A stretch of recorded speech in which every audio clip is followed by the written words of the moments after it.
pessoal do 6º ano do Colégio 10. Hoje nós teremos nossa primeira videoaula. Nosso assunto é sobre leitura de uma obra de arte. A leitura de uma obra de arte, como o próprio termo já diz, você vai à imagem, o que ela transmite, o que ela traz de história para você entender e compreender basicamente tudo que o artista quis dizer para você. A leitura de uma imagem, de uma obra de arte, ela traz no nosso conteúdo 6 etapas. A primeira etapa é a observação. Observar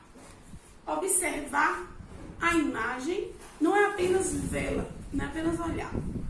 Observar, primeiro você olha a imagem, vamos dar um exemplo aqui. Você olha a imagem, mas essa observação, ela vai trazer algo a mais do que você olhar. Vai trazer para você o que essa imagem expressa. Qual a expressão que você sente ao olhar para essa imagem. A imagem, observar com o pensamento. É você olhar a imagem, usufruir dessa imagem, o que ela traz para você. A segunda parte da etapa, a segunda etapa é descrever. Descrever os detalhes, a percepção, o que você entende dessa imagem. Descrevê-la. Vamos observar essa daqui.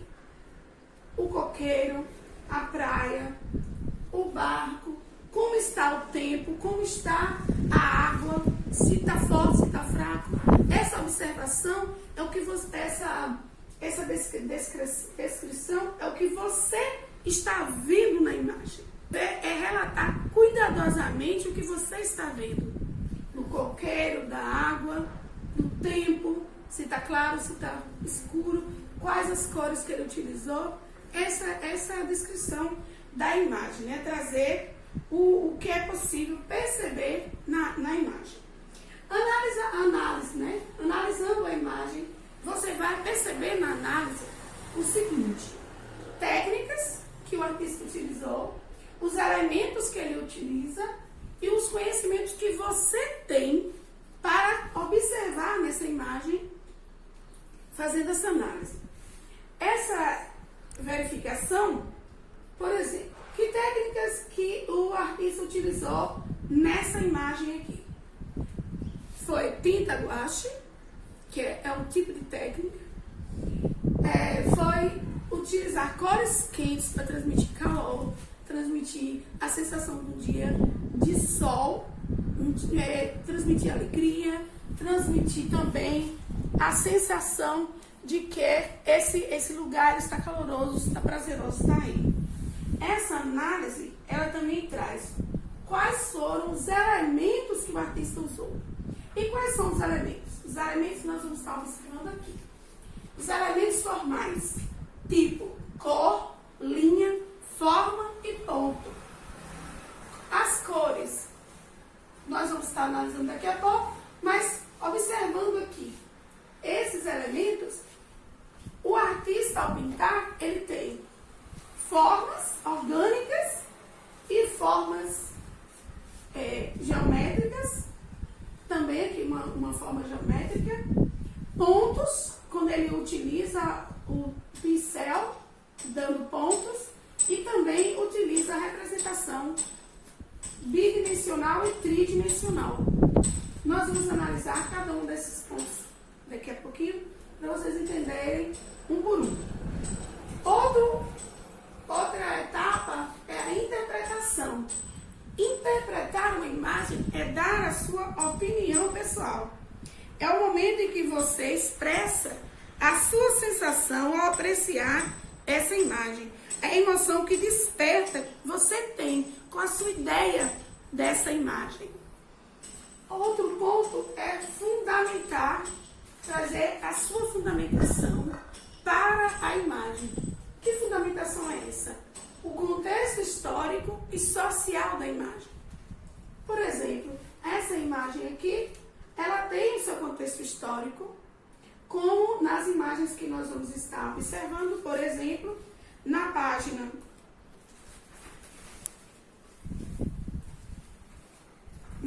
133, onde vocês vão perceber os contextos históricos na imagem da página 133, onde retrata a libertação do Brasil, quando o Brasil se torna independente, pintado por Pedro Américo.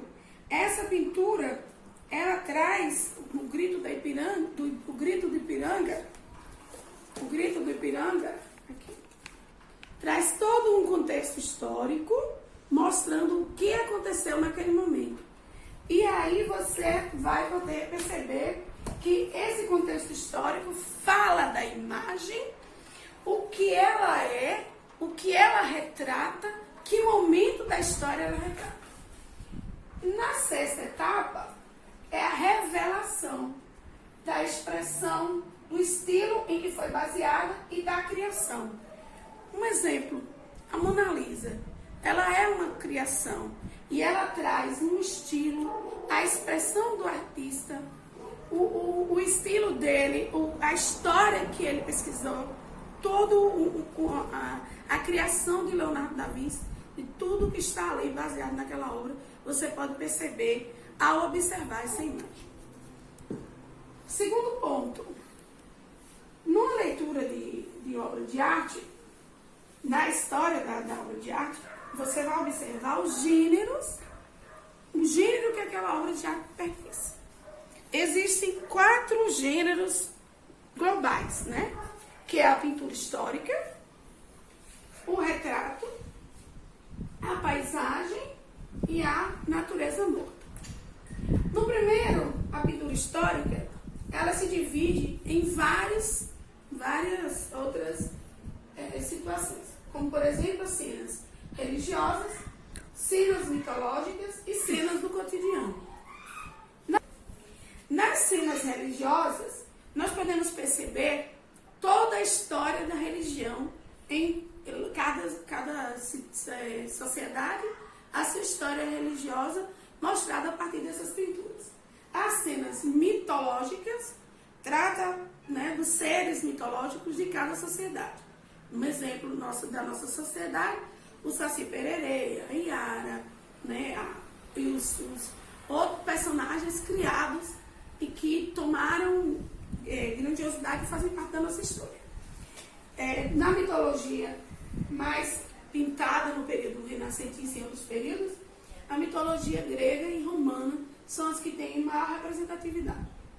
Nas cenas do cotidiano, a gente pode então perceber que a história do folclore, da literatura, do teatro, de cada sociedade, você vai estar percebendo nas cenas do cotidiano, pintada por artistas que trazem justamente esse gênero das cenas históricas. Outro tipo de gênero artístico é o retrato. O retrato, a palavra já diz, né? É quando o artista pinta outras pessoas. Essas pessoas fazem pose para serem pintadas. O retrato já foi, um certo período, quando ele se originalizou, quando foi criado o retrato, ele era muito importante. Por quê? Porque nesse período não havia fotografia. E os artistas pintavam os grandes nomes da história, e através desses retratos nós podemos conhecer esses personagens. E também a outra vertente dentro do retrato, o autorretrato, que era quando os artistas faziam sua própria imagem, pintavam eles mesmos em situações para que as pessoas pudessem conhecê-los, né? Hoje o autorretrato nós conhecemos como selfie, quando você vira a câmera do seu celular e faz a sua própria fotografia. Dentro dos grandes nomes do autorretrato, nós temos Henri Matisse, Leonardo da Vinci, né? E vários outros. Eles trazem, a gente conhece a imagem deles, né? de retratos e autorretratos. Na terceira gênero de pintura artística, nós temos a paisagem.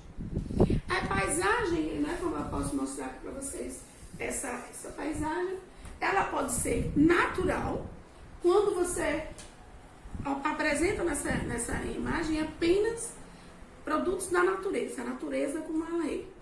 Já ela pode ser também uma pintura de paisagem transformada, quando há ação do ser humano. No caso aqui, desse lado da imagem, nós temos apenas a natureza. Mas com a imagem completa nós temos também a apresentação de algo produzido pelo ser humano. Então, essa imagem ela é uma paisagem de uma natureza transformada. Outro tipo é a natureza morta.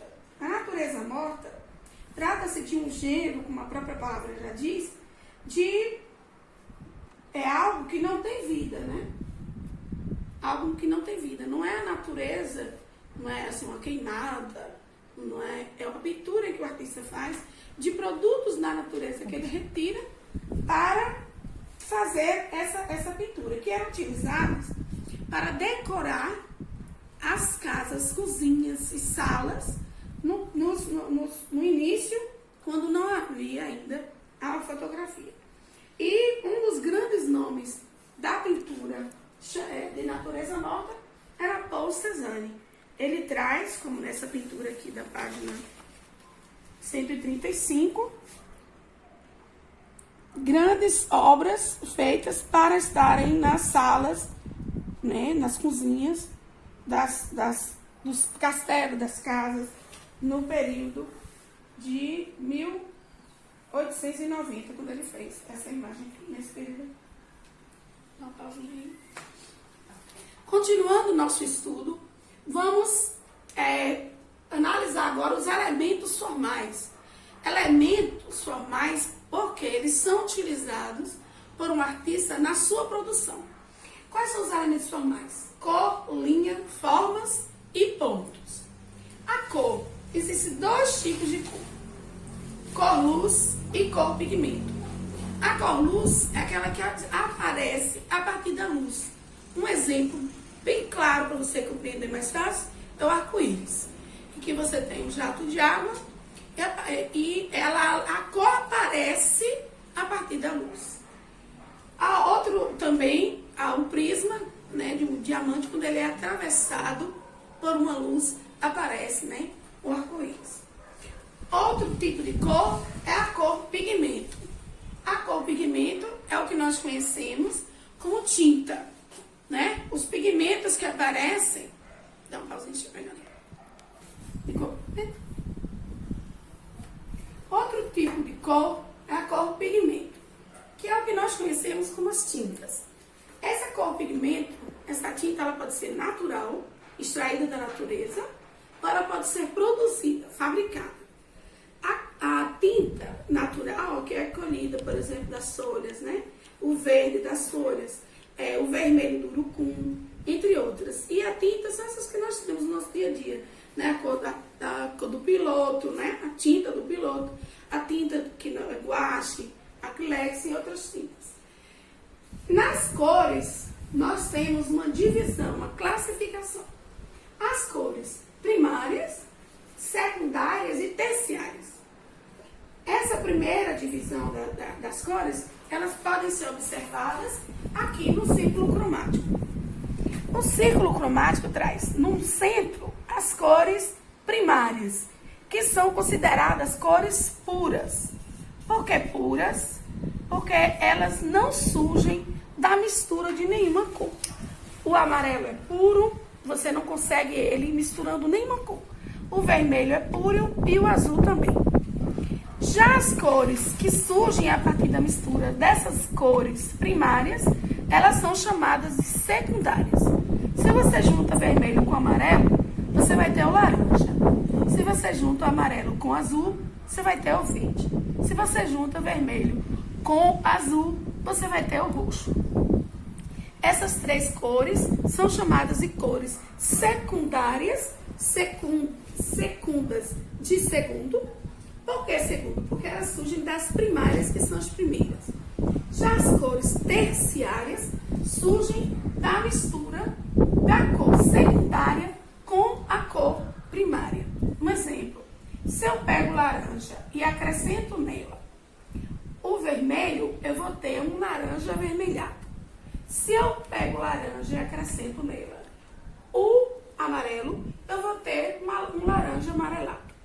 E assim sucessivamente. O verde com mais amarelo, eu tenho um verde amarelado. O verde com mais azul, eu tenho um verde azulado. O roxo com azul, o roxo azulado. O roxo com vermelho, o roxo avermelhado. E aí também eu vou poder, dentro dessa mistura, surgir muito mais cores. Todas as cores, todas as nuances e cores surgem a partir dessas misturas das 3 cores primárias. Por que eu falo cores primárias? E aí eu tenho 2 cores que não estão aqui apresentadas, que é preto e branco. Por quê? Porque preto e branco, o próprio nome já diz, o próprio termo preto e branco já diz, não são cores, porque não tem croma. As únicas cores que tem croma são vermelho, amarelo e azul.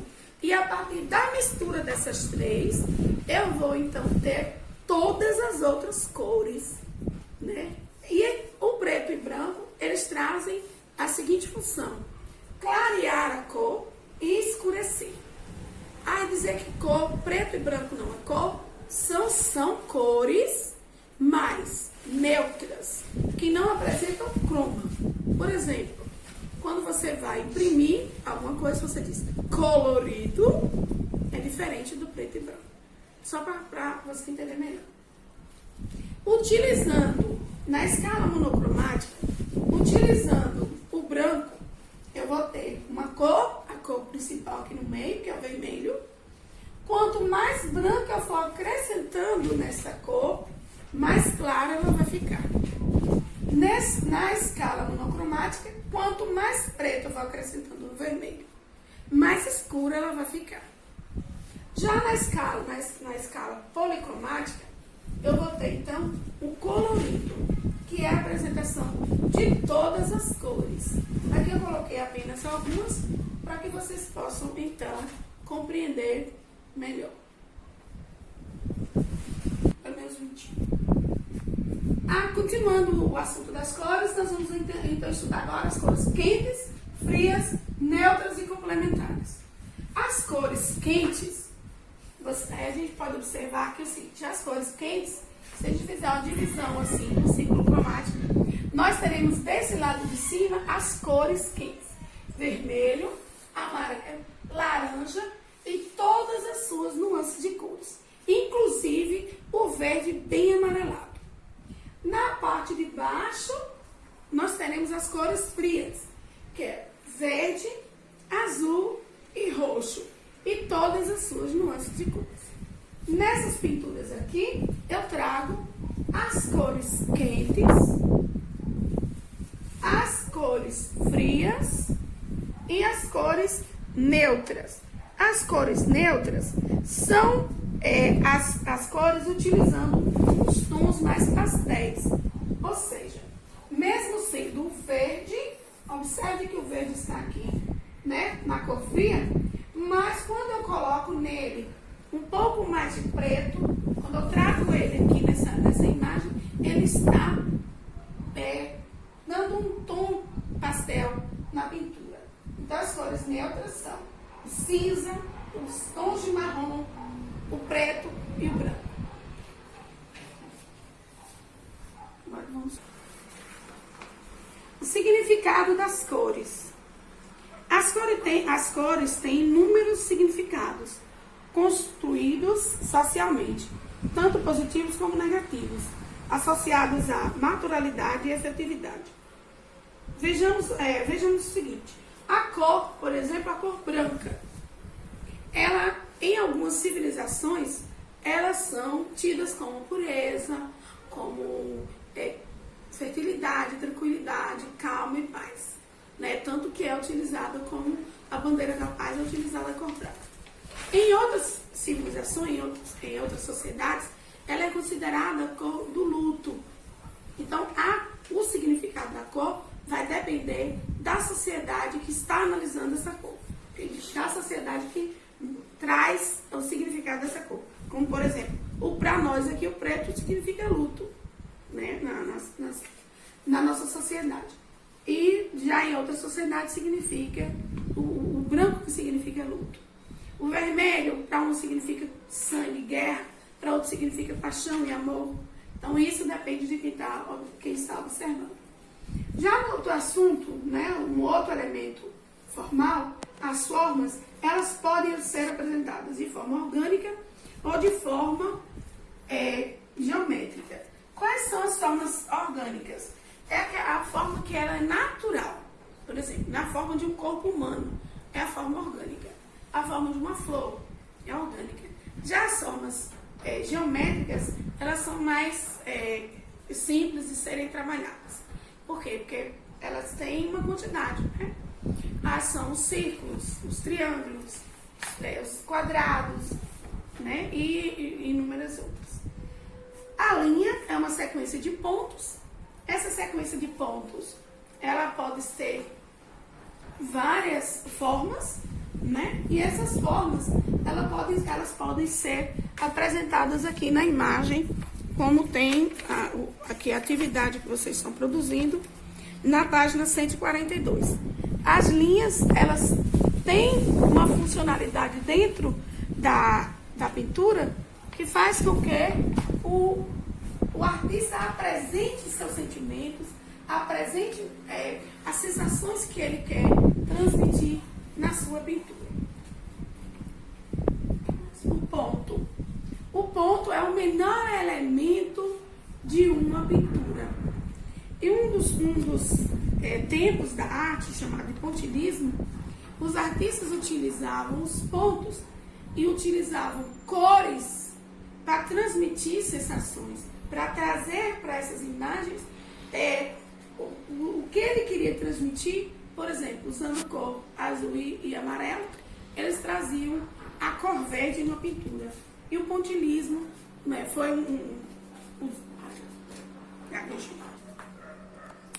O último elemento que nós vamos estar analisando é a representação espacial de uma imagem, que pode vir de forma bidimensional, quando você tem apenas altura e largura, e a tridimensional, que é quando o artista apresenta altura, largura e profundidade. Também tem alguns artistas que usam, como está sendo do Amaral, que ela utilizava muito, as duas formas de representação. Eu vou fazer para vocês aqui um desenho simples para vocês entenderem. O bidimensional apresenta a altura e a largura em uma imagem. Já o tridimensional, ele vai trazer outra representação espacial, que é a profundidade. Observem vocês que eu tenho aqui a altura, a largura, mas eu também tenho aqui uma outra dimensão, que é a profundidade aqui, ó.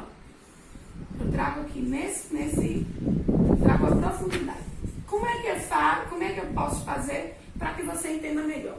Um exemplo, uma casa onde a pessoa apresenta apenas a frente dessa casa. Você vai ter nessa frente dessa casa a altura dela e a largura. A partir do momento em que eu apresento uma nova dimensão, como por exemplo mostrando para você aqui a lateral da casa, eu vou trazer a profundidade da casa. Eu tenho a altura, tenho a largura da frente e tenho a profundidade do lado da casa. Ficou fácil entender? Outra técnica de pintura é o esfumato, onde eu posso desenhar com sombras pálidas, assim como Leonardo da Vinci fez a pintura de Mona Lisa, e trazendo que o rosto dela você não perceba o contorno. Essa é a técnica de pintura chamada esfumato.